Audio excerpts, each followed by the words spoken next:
अस्सलाम वालेकुम। आज जो है हमने सोर्सेज ऑफ एरोमेटिक हाइड्रोकार्बन्स पढ़ने हैं। एरोमेटिक कंपाउंड वो कंपाउंड होते हैं जिनमें अरोमा होती है। ये तो इनकी यानी कि एक लिहाज से फ़िज़िकल क्वालिटी कह सकते हैं। अगर स्ट्रक्चर इनका देखा जाए तो जिनके अंदर बेंजीन रिंग होगा, और हाइड्रोकार्बन्स जो कंपाउंड हाइड्रोजन और कार्बन से मिलकर बने हो। अब हम देखेंगे कौन से सोर्सेज हैं जिनसे ये एरोमेटिक हाइड्रोकार्बन्स आते हैं। दो नेचुरल सोर्सेज इनके देखे जाएँ तो कोल है और पेट्रोलियम है। Coal. It is heated to at high temperature in absence of air. It gives then three product. यानी कि हवा की गैर मौजूदगी में जब बहुत ज़्यादा टेम्परेचर पर आप कोयले को गर्म करती हैं तो इससे तीन प्रोडक्ट मिलती हैं। गैशियस प्रोडक्ट मिलेगी जिसे आप कोल गैस कहेंगे, एक लिक्विड प्रोडक्ट मिलेगी जिसे आप कोल तार कहेंगे, और एक रेसिड्यू मिलेगा। रेसिड्यू मतलब जो चीज़ बच जाती है एंड पर, और ये थोड़ी सी सॉलिड फॉर्म में होगी, इसे हम कोक कहेंगे। और इसे इस्तेमाल किया जाता है स्टील और बाकी मेटल्स बनाने के लिए। नेक्स्ट जो है हम कोल गैस का देखेंगे कि ये किस चीज़ पर मुश्तमिल होती है। तो इसके अंदर हाइड्रोजन गैस होती है, मीथेन गैस होती है, कार्बन मोनोऑक्साइड गैस होती है और अमोनिया गैस होती है। तो ये चार मेन कोल गैस में पाई जाती हैं। कौन कौन सी?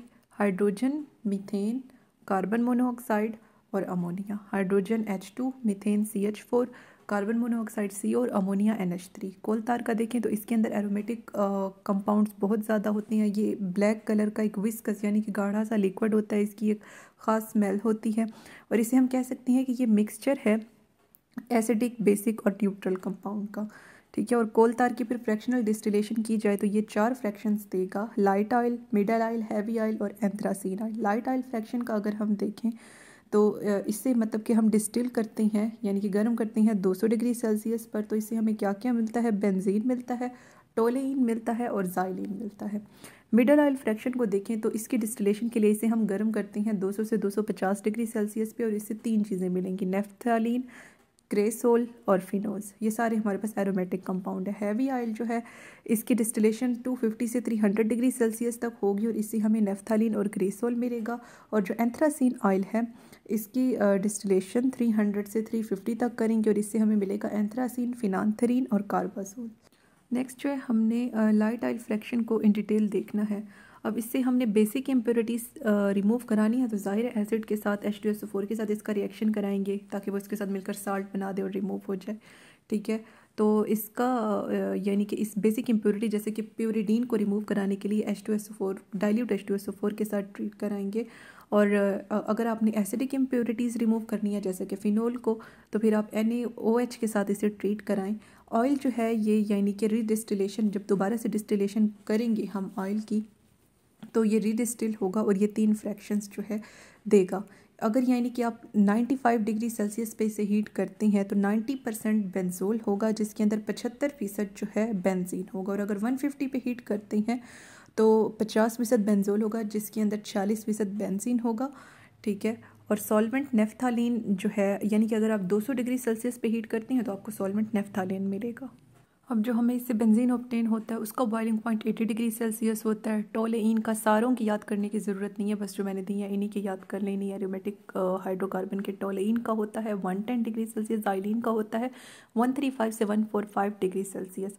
और इन्हें किस चीज़ से अलग किया जाता है? इन्हें फ्रैक्शनल डिस्टिलेशन से अलग किया जाता है दो चीज़ों की: 90% बेंजोल और यानी कि जो 46% बेंजोल है उनकी फ्रैक्शनल डिस्टिलेशन करेंगे उनसे ये ऑब्टेन होंगे। इसके अलावा कोल तार बहुत रिच है एरोमेटिक कंपाउंड में, यानी कि इसके अंदर कह सकते हैं कि तकरीबन 200 एरोमेटिक कंपाउंड जो हमें मिलते हैं। अब मशहूर इसमें से कौन से हैं? बेंजीन है, टोलेइन है, ज़ाइलिन है, नेफ्थालीन है, एंथ्रासीन है, फिनांथरीन है और कुछ दूसरे जो है इसके अंदर हेट्रोसाइक्लिक बेसिस होती हैं जो कि इसके अंदर ज़्यादा इंपॉर्टेंट है।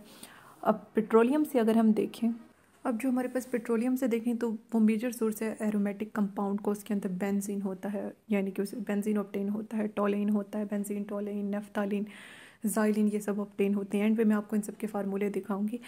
तो नेक्स्ट जो है हमने देखना है कैटालिटिक रिफॉर्मिंग या फिर हाइड्रोफॉर्मिंग। ये कैटालिटिक रिफॉर्मिंग या हाइड्रोफॉर्मिंग दोनों एक ही चीज़ के नाम है। इसका मतलब क्या है कि जो स्ट्रेट चेन एलिफेटिक कंपाउंड होते हैं ना बेंजीन के अंदर, उनकी कैटालिटिक रिफॉर्मिंग या फिर ये हाइड्रोफॉर्मिंग यानी कि साइक्लाइजेशन पहले करेंगे फिर एरोमेटाइजेशन करेंगे।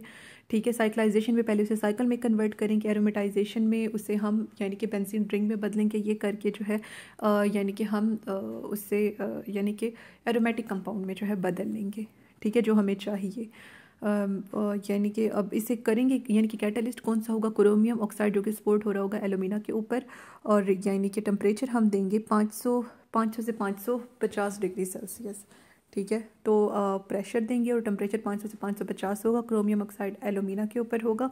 ठीक है, तो फिर क्या होगा, पहले हाइड्रोजन रिमूव होंगे तो देखेंगे साइकिल में कन्वर्ट हो रहा है एन-हेक्सेन, और फिर इससे मजीद 3 हाइड्रोजन के मालिक्यूल रिमूव हुए हैं तो ये बेंजीन में कन्वर्ट हो गया। अब नीचे देखें एन-हेप्टेन है 7 कार्बन वाला, इससे पहले हाइड्रोजन का एक मालिक्यूल रिमूव हुआ 500 डिग्री सेल्सियस पे। इस कैटलिस्ट क्रोमियम ऑक्साइड जो एलुमिना के ऊपर है इसकी मौजूदगी में तो मिथाइल साइक्लोहेक्सेन बना, फिर उससे मज़ीद 3 हाइड्रोजन के मालिक्यूल रिमूव हुए तो हमारे पास टोलेइन बना। अब इस प्रोसीजर में क्या होता है कि टोलेइन बहुत ज़्यादा बनता है, लेकिन इंडस्ट्री में ज़्यादा डिमांड किस चीज़ की है, बेंजीन की है।